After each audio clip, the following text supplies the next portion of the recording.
And we're back with another episode of Conversations and Connections. We're the official podcast of the Family Crisis Center of East Texas. I'm Stuart Burson, the Prevention Coordinator for the agency. And with me today, we're in our Nacogdoches office talking with, it's Nancy Niehause. Did I say that correctly? Yes, like a knee in a house. Niehause.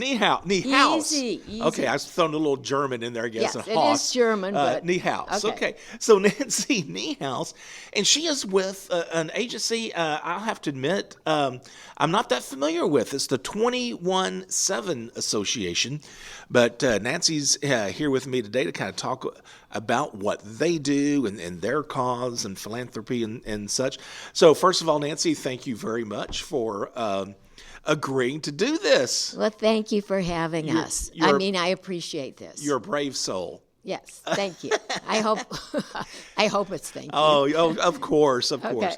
So I guess, first of all, we'll just kind of out of the gate here. Tell me a little bit about what the 21-7 Association is. You know, what is your goal, mission statement? Okay. Why is there a 21-7 Association? Okay, there's a 21-7 Association because many years ago, about 5-6 years ago, some of us in our community were concerned about the relationship between the different groups of Nacogdoches. And we wanted to build a trust between different communities. Okay. And also we wanted to kind of support whatever would support the health and the well-being and the safety of the people in the southeast part of town. Okay. So I guess that kind of leads to my next question, 21-7. Why is this association called 21-7? Where does that name come from? Well, the name comes from the state highways 21 East and 7, and where they cross, which is right near the Hope Food Pantry and the Brown Family Clinic. And that's kind of where we're based, and then we go out from there. Okay, great. So it's 21-7. Well, there you go. That's a very innovative and creative name to have it. So how long has 21-7 been around? How long have y'all been active in the community? Well, we're starting our 5th year, but at the beginning we were mostly concerned with listening to each other. And we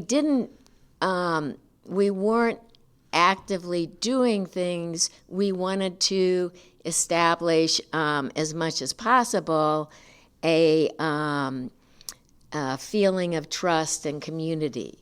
And so for about a year, we spent that listening to people's stories and getting a feel for what it's like to live in Nacogdoches. Well, what are some of the, I don't know the right word to put it, I don't know if it'd be causes, what is it that you really want to, I guess, what does 21-7 do? You go out in the community, you want to help the community, create this bond. How do you do that? What sort of projects does 21-7 take on? Well, first of all, to create the bond, we have to listen, because you can't just go in and do projects. Okay.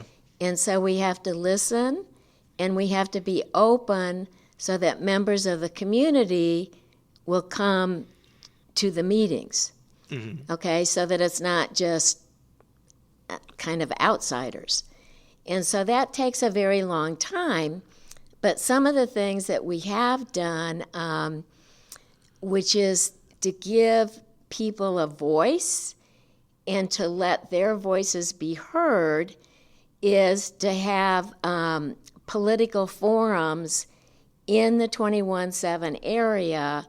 And we did this outside during COVID because, of course, we couldn't meet inside. And so we had all these parking lot meetings. And we also had a parking lot candlelight vigil for the COVID people who suffered and had their loved ones who suffered. Mm-hmm. And that was the type of thing we did. Okay. or Well, do.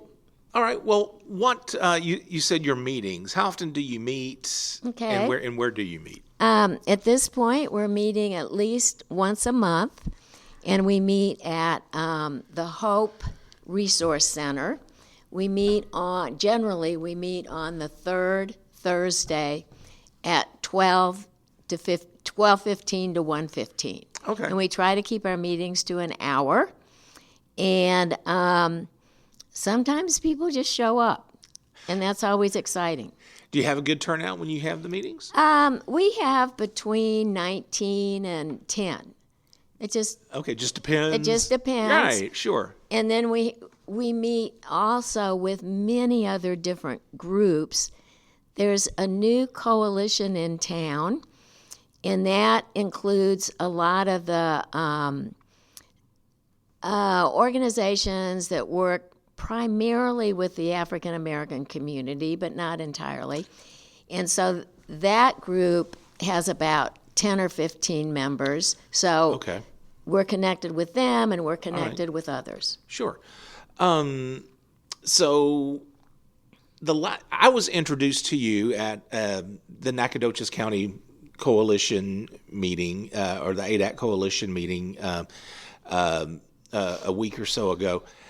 And you were talking about all these different events that the 21/7 is planning on Yes. doing, health fair type Yes, of things yes. and things We're like excited. that.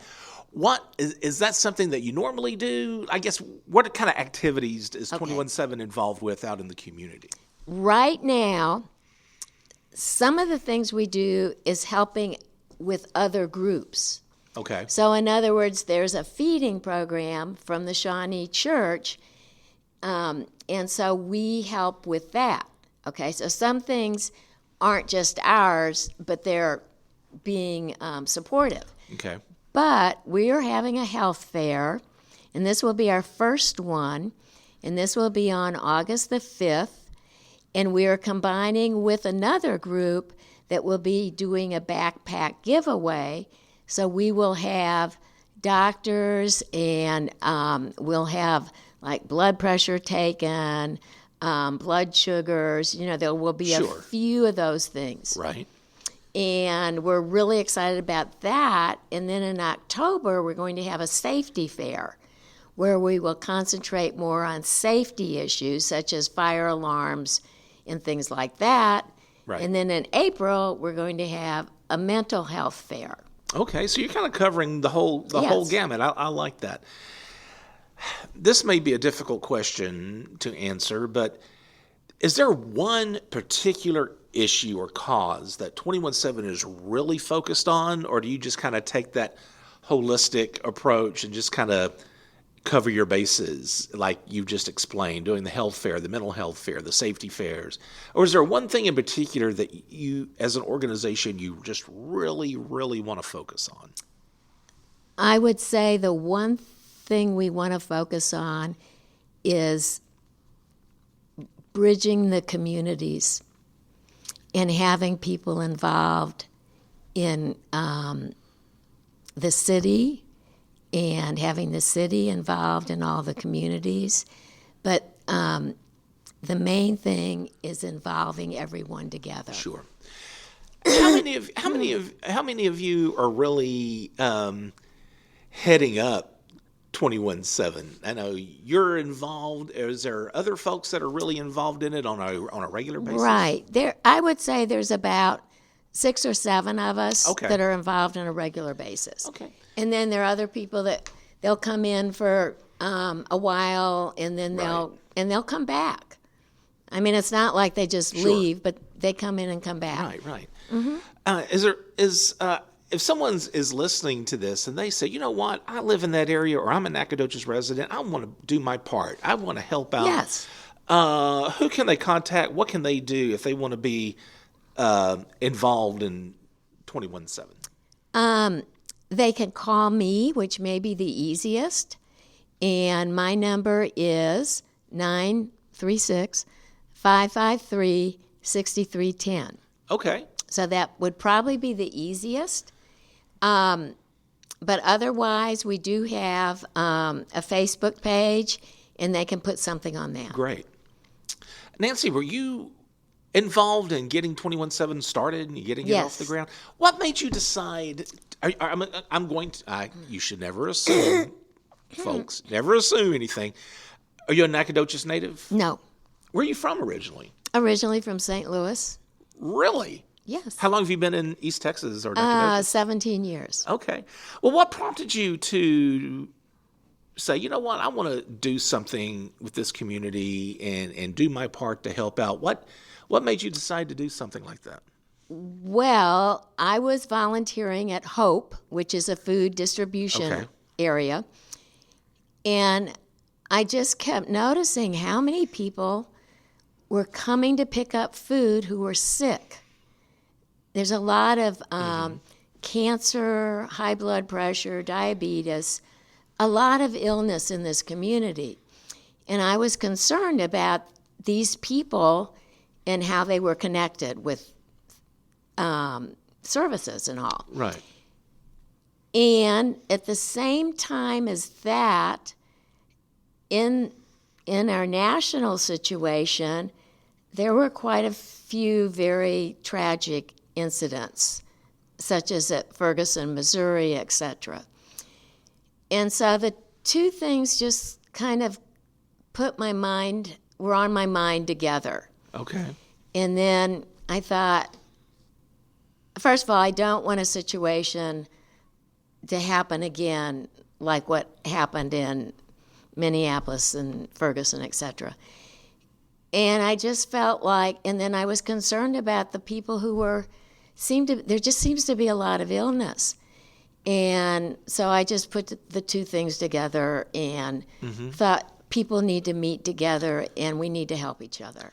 So I guess you could say 21/7, I guess you're mainly focused on people's health, residents' health, safety, well-being, that sort of thing.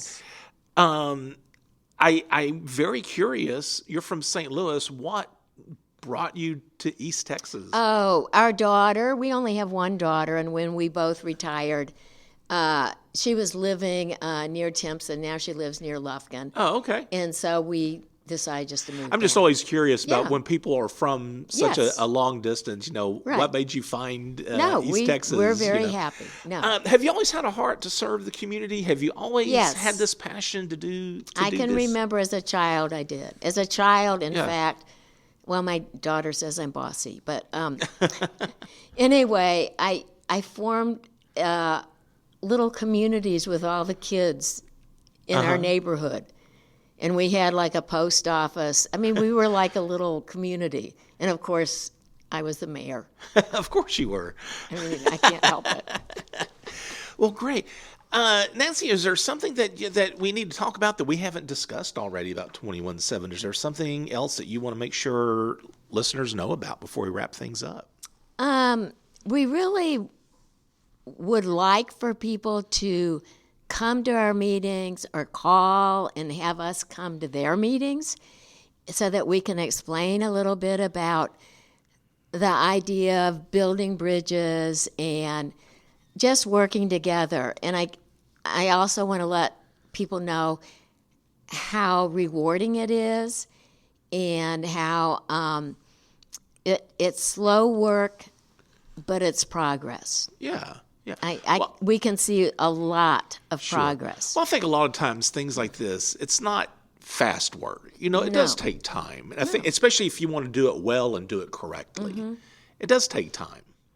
Oh, and also we have nobody that's paid, and we don't have an office, and we don't really have very much money. So anybody that wants to fund like a children's program at one of the housing units, we would be more than happy to do the project if we had the money to do it. Sure. Nancy, before we go, give your number out one more time, if you don't mind, for anybody who may be interested in helping out. It is 936-553-6310. All right, Nancy Niehause. I got it right this time. Thank you so you. much. See, it Thank wasn't you. that bad, was it? It was No, pretty it fun, was right? fun. All right. You're great. Nancy You're great. Niehause with the 21-7 Association in Nacogdoches. Give her a call. Also, you do have a Facebook page, right? I Did do. you say Facebook? Okay. And I think we 21-7. do too, yes. Okay. So maybe go on Somebody else Facebook. takes care of all that. Go on Google, look up Yes. Nacogdoches 21-7 or 21-7 Association, and it should come up. Thank you so much, Nancy. I appreciate it. Thank you. And also, I always like to close out the podcast with a reminder, if you feel like you need the services of the Family Crisis Center, we do have our 24-hour-a-day, 7-day-a-week hotline. That's 1-800-828-7233. And be sure to subscribe to Conversations and Connections. You can do that via Spotify, Apple Podcasts, Google Podcasts, pretty much any podcast service of your choice. As always, be the voice, if not for you, for someone else.